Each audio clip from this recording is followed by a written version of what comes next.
بسم اللہ الرحمن الرحیم۔ محترم علماء کرام، اساتذہ مدارس عربیہ، ائمہ مساجد، ذمہ داران مجالس تحفظ ختم نبوت اور جملہ حاضرین و شرکاء مجلس، آپ حضرات کے علم میں ہے کہ مرکز تحفظ اسلام کے زیر انتظام 5 روزہ ورکشاپ کل مکمل ہوا ہے۔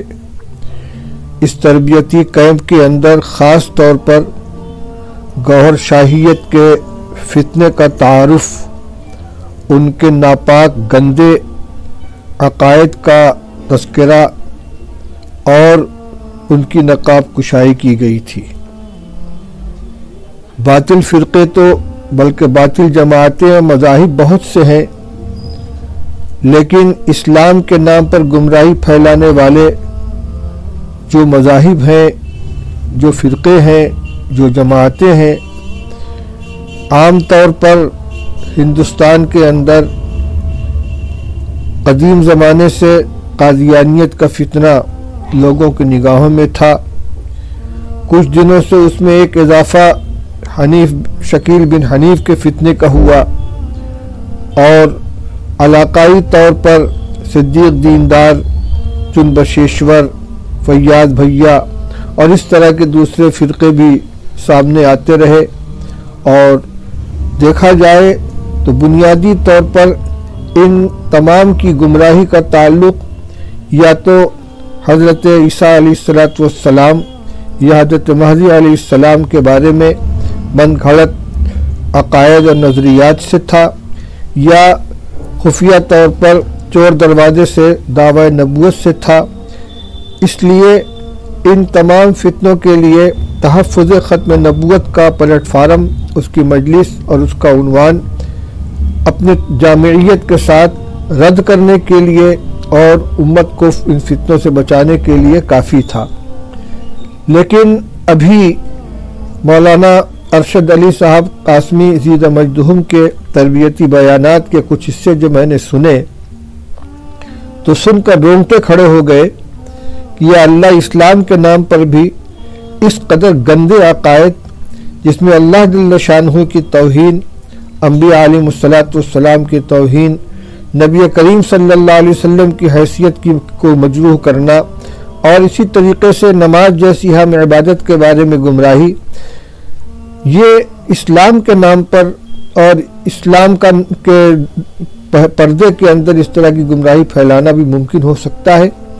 لیکن اگر صرف یہ دعویٰ ہوتا تو شاید یقین نہ آتا، لیکن تربیتی کیمپ کے دوران جب یونس گوہر شاہی کے ویڈیوز اور اس کے لنک اور اس کے مختلف حصے بار بار اسکرین کے اوپر آتے رہے، خود اس کی زبان سے ان کلمات کو ہم نے سنا کہ وہ ریاض گوہر شاہی کو رب الارباب ہونے کا دعویٰ ہے، اور یہاں تک اس کے اندر کہا گیا کہ اللہ تعالیٰ نے ان کو عرش کے اوپر بلا کر ان کے قدموں کے اوپر سر رکھ دیا۔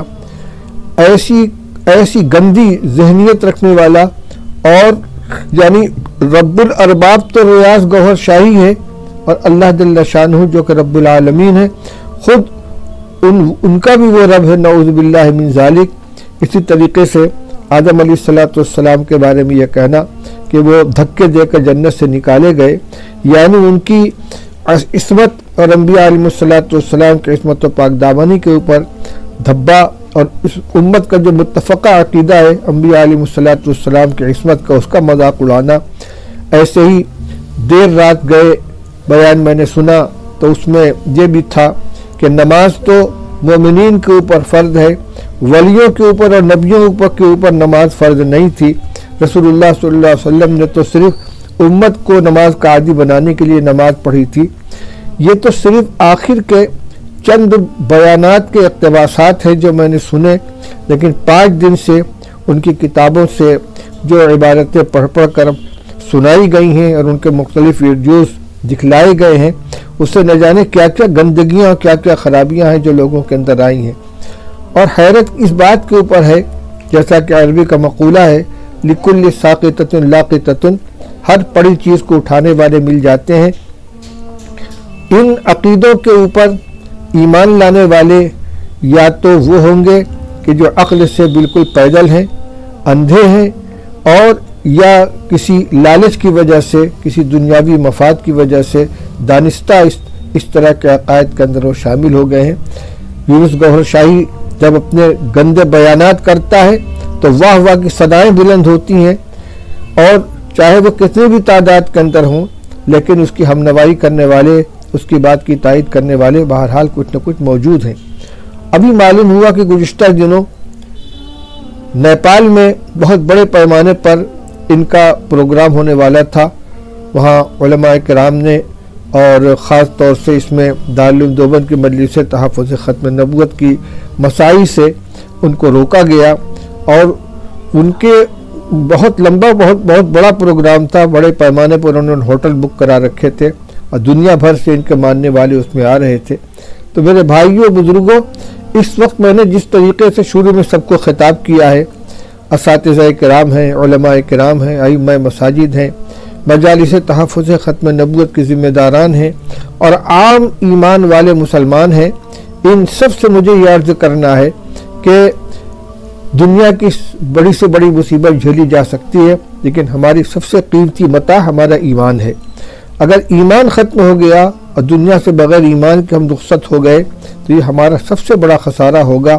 ابدالآباد کی زندگی میں ہم ناکام ہوں گے، اور ہمارا کام صرف اپنے آپ کو، اپنے ایمان کی حفاظت کرنا نہیں ہے، بلکہ ایک طرف اپنے اہل و عیال، اپنے اہل خانہ، اپنے پڑوسیوں، اپنی مسجد کے مصلین، اپنے مدرسے کے طلباء، اپنے دوست احباب، اور اسی طریقے سے نبی کریم صلی اللہ علیہ وسلم کی امت کے ہر فرد کے ایمان کو بچانا ہے۔ اس سلسلے میں ہمیں کئی کام کرنے کی ضرورت ہے۔ سب سے پہلا کام یہ ہے کہ آئندہ کوئی مسلمان بچہ بنیادی دینی تعلیم سے محروم نہ رہے، اس لیے کہ ان فتنوں کا شکار وہی لوگ ہوتے ہیں کہ جن کو دین کے بارے میں، ایمان کے بارے میں، عقائد کے بارے میں کوئی واقفیت نہیں۔ ان کو جو پٹی پڑھا دی جائے وہ اس کو صحیح سمجھ لیتے ہیں۔ حضرت عیسیٰ علیہ السلام کے بارے میں تمام پیشین گوئیاں موجود ہیں، مہدی علیہ السلام کے بارے میں پیشین گوئیاں موجود ہیں۔ حدیث کی کتابوں میں نبی کریم صلی اللہ علیہ وسلم نے واضح پیشین گوئیاں فرمائی ہیں، علامتیں بتلائی ہیں، جس کے ذریعے سے صحیح اور غلط دعوے کو پہچانا جا سکتا ہے۔ لیکن جب اس کی واقفیت ہی نہیں ہوگی تو آدمی غلط فہمی کا بھی شکار ہو سکتا ہے، گمراہی کا نشانہ بن سکتا ہے۔ اس لیے ہر بچے کو اگر وہ باقاعدہ دینی تعلیم حاصل کرتا ہے، مدرسے کے اندر عالم فاضل کی تعلیم حاصل کرتا ہے، تو اس کے سامنے حدیث کی کتابوں میں اشراط الساعہ وغیرہ کے عنوان سے وہ علامتیں آئیں گی، وہ نشانیاں آئیں گی۔ لیکن اگر اعلیٰ تعلیم حاصل کرنے کا موقع نہیں ملتا، کیونکہ وہ تو شاید 1% بھی امت کے اندر علم حاصل کرنے والے، دینی تعلیم کے اعلیٰ مقام تک پہنچنے والے نہیں ہوتے، تو کم سے کم بنیادی دینی تعلیم کا بتانا سب کے لیے ضروری ہے۔ تعلیم الاسلام کا رسالہ ہے۔ اسی طریقے سے عقائد کے اوپر اور بھی جو رسائل مرتب کیے گئے ہیں ان بچوں کو ان کو بتایا جائے، ایمان کی عظمت ان کے ذہن میں بیٹھائی جائے، نبی کریم صلی اللہ علیہ وسلم کا اور انبیاء علیہ السلام کا مقام و مرتبہ ان کو سمجھایا جائے، انبیاء علیہ السلام کے بارے میں ہمارا کیا عقیدہ ہونا چاہیے، اللہ تعالیٰ کی ربوبیت، اس کی الوہیت، اس کی شان کے بارے میں مسلمان بچوں کو سکھایا جائے۔ اسی طرح عبادات اور معاملات اور اخلاق کی اہمیت اور عظمت ان کو سمجھائی جائے، ان کی تربیت کی جائے۔ قرآن پاک نے ہمیں مکلف کیا ہے، یا ایھا الذین آمنوا قوا انفسکم واہلیکم نارا وقودها الناس والحجارہ علیہا ملائکۃ غلاظ شداد لا یعصون اللہ ما امرہم ویفعلون ما یؤمرون۔ اپنی بھی حفاظت کرنی ہے، اپنے اہل و عیال کی بھی حفاظت کرنی ہے۔ اگر ہم نگرانی نہیں کریں گے، ان کی دینی تعلیم کا انتظام نہیں کریں گے تو یہ اسی راستے پر چل کر جائیں گے جس کا آخری حصہ جہنم کے گڈھے ہیں۔ اسی طریقے سے تعلیم بالغہ کا انتظام کرنا چاہیے۔ مسجد کے ائمہ، مکاتب چلانے والے، مدرسوں کے ذمہ داران بچوں ہی کے ساتھ تعلیم و تربیت کے سلسلے میں محنت نہ کریں، بلکہ جو ناخواندہ مصلیان ہوں مسجد کے اندر، امام صاحب ان کے لیے تعلیم بالغہ کا انتظام کریں۔ جو مسلمان دین کی فکر رکھنے والے ہیں وہ ہر علاقے کے لوگ مل کر بیٹھیں، مشورہ کریں۔ آج کتنے نوجوان ہیں جو اسکولوں میں تعلیم حاصل کر رہے ہیں یا انہوں نے کچھ نہیں پڑھا، کاروبار میں لگے ہوئے ہیں، اور یا وہ اسی کے ساتھ ساتھ وہ حضرات بھی ہیں جو تبلیغی جماعت کے اندر دینی جذبے کے تحت جا کر شامل ہو گئے ہیں، لیکن ان کے پاس دین کی معلومات بالکل نہیں ہے۔ وہ افسوس کی بات یہ ہے کہ دینی جماعتوں سے تعلق رکھنے والے، تبلیغی جماعت میں چلہ اور 4 مہینہ لگانے والے بھی ان فتنوں کا شکار ہو رہے ہیں۔ اس لیے تعلیم بالغہ کے اندر ان سب کو شامل کرنے کی ضرورت ہے۔ ٹھیک ہے، وہ دین کی محنت ایک لائن سے کر رہے ہیں، اس میں ہم کوئی رکاوٹ نہیں ڈالتے، وہ ان کے جو اصول و ضوابط اس کے اعتبار سے کام کریں، اپنے میدان کے اندر عمل کریں، اپنی نماز کو درست کریں، اپنے اخلاق کو، معاملات کو درست کریں، وضاقتہ درست کریں، لیکن ایمان اور عقیدے کی درستگی پر محنت کرنے کی بھی ضرورت ہے۔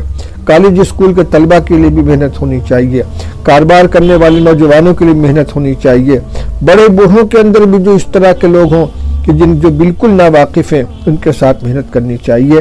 مکاتب کا نظام بچوں کے لیے الگ، بالغان کے لیے الگ ہو۔ ایسے ہی گھروں کے اندر دینی تعلیم کا نظام ہونا ضروری ہے، اس لیے کہ ہم یہ معلوم ہوا ہے کہ ان باطل فرقوں میں ہر سطح کے اوپر محنت ہو رہی ہے۔ عورتیں عورتوں کے اندر محنت کرتی ہیں، بچے بچوں کے اندر محنت کرتے ہیں۔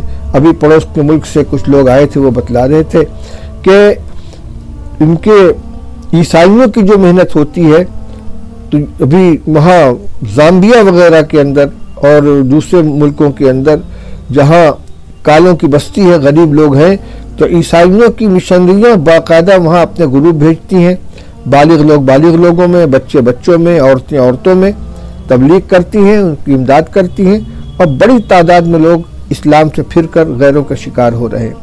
تو یہ صرف زامبیا یا دور دراز کے ملکوں کا مسئلہ نہیں ہے، ہمارے یہاں بھی پہاڑی علاقوں میں، سرحدی علاقوں میں جہاں ہم نہیں پہنچ پاتے، وہاں ان کی محنتیں ہو رہی ہیں۔ قادیانی اپنی محنت کر رہے ہیں، عیسائی اپنی محنت کر رہے ہیں۔ یہ گوہر شاہی کا فتنہ تو انتہائی خطرناک قسم کا ہے۔ میں بہرحال موضوع سے متعلق جو معلومات تھی، اگر آپ نے کیمپ کے اندر شرکت کی ہے تو آپ کو اس کا اندازہ ہوگا۔ اس میں کتابوں کی بھی نشاندہی کی گئی ہے کہ ان کے عقائد کیا ہیں، کن کتابوں کے اندر ہیں۔ میں تو ذمہ داری کا احساس دلانا چاہتا ہوں، اہل مدارس ہوں، اہل مکاتب ہوں، اہل مساجد ہوں، ملت کے ذمہ دار حضرات ہوں، امت کی ایمان کی حفاظت کے لیے فکر کریں، اپنے بچوں کی بھی تعلیم کی فکر کریں، گھر میں عورتوں کی تعلیم کی فکر کریں، دینی تعلیم کا گھر میں نظم ہو، دینی کتابیں پڑھی جائیں، عقائد سے متعلق ان کو آگاہ کیا جائے۔ اسی طریقے سے جو کالج کے اسٹوڈنٹ ہیں، بچے اور بچیاں ہیں، ان کا انتظام کیا جائے۔ جمعیت علماء ہند نے 1-2 سال سے یہ کوشش شروع کی ہے کہ جہاں کالج، جہاں یونیورسٹیاں ہیں، وہاں مسلمان اپنے ہاسٹل قائم کریں۔ جو بچے باہر کے رہتے ہیں، ادھر ادھر کرائے پر مکان لے کر، کمرے لے کر رہتے ہیں، تو اگر مسلم ہاسٹل قائم کیا جائے جس میں واجبی کرائے کے اوپر ان کی رہائش کا انتظام کیا جائے، اس میں نماز پڑھنے کے لیے ان کا ہال ہو، مطالعہ کرنے کے لیے لائبریری ہو، اور ان کی تعلیم کا نظم کیا جائے، کرنے کے بہت سے کام ہیں۔ انشاءاللہ وہ کالج کے ماحول میں رہتے ہوئے دینی تعلیم سے بھی آراستہ ہوں گے، ان کے عقیدے بھی درست ہوں گے۔ اللہ تعالیٰ جزائے خیر عطا فرمائے مرکز تحفظ اسلام کے ذمہ داران کو، اس میں انتظام کرنے والوں کو بھی، اور اس کے پروگرام میں حصہ لینے والے خاص طور سے مولانا ارشد صاحب قاسمی شیدہ مجدوم کو بڑی محنت کی انہوں نے، اور بڑے مفصل بیانات کیے ہیں۔ دوسری بات میں یہ بھی عرض کرنا چاہوں گا کہ اس وقت ہنگامی طور پر 5 دن کا یہ تربیتی کیمپ لگایا گیا ہے، لیکن مطمئن ہو کر نہیں بیٹھ جانا چاہیے، اس لیے کہ دشمن بہت گھات میں لگے ہوئے ہیں۔ ان 4-5 دن کے پروگرام سے یقیناً بیداری آئے گی، لیکن کسی نہ کسی سطح کے اوپر آپس میں مذاکرہ، رابطے کا قیام، معلومات کا تبادلہ اور تربیت کا سلسلہ برابر جاری رہنا چاہیے۔ میں اپنی دعائیں بھی پیش کرتا ہوں کہ اللہ تعالیٰ حضرات کے عزم و ہمت کے اندر اور قوت پیدا فرمائے، خدمات کو قبول فرمائے، اور ہر فرد کو اپنی ذمہ داری ادا کرنے کی توفیق عطا فرمائے۔ درود شریف پڑھ لیں۔ اللہم صلی علی سیدنا و شفیعنا و حبیبنا و نبینا و مولانا محمد وعلی آلہ و صحبہ وبارک وسلم۔ ربنا آتنا فی الدنیا حسنۃ وفی الآخرۃ حسنۃ وقنا عذاب النار۔ اللہم علمنا مراشد امورنا واعذنا من شرور انفسنا ومن سیئات اعمالنا۔ اللہم انا نعوذ بک من شرور انفسنا ومن سیئات اعمالنا۔ اللہم انا نعوذ بک من شرور انفسنا ومن سیئات اعمالنا۔ اے اللہ، تو نے اپنے دین کی جو امانت ہمارے سپرد فرمائی ہے، اللہ ان کی حفاظت کرنے کی توفیق عطا فرما۔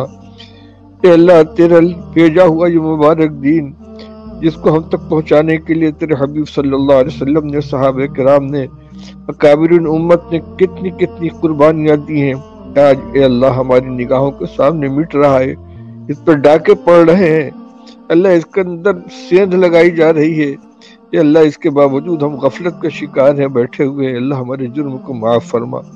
اے اللہ ہمارے جو احباب ان فتنوں کے دفاع ختم کرنے کے لیے ٹوٹی پھوٹی کوششیں کر رہے ہیں، اللہ ان کو قوت عطا فرما، قبولیت عطا فرما، ان کو پر تاثیر بنا دے۔ اے اللہ ہمارے جو بھائی ایمان سے بھٹک کر غیروں کے شکار ہو گئے ہیں، اللہ ان کو ہدایت نصیب فرما۔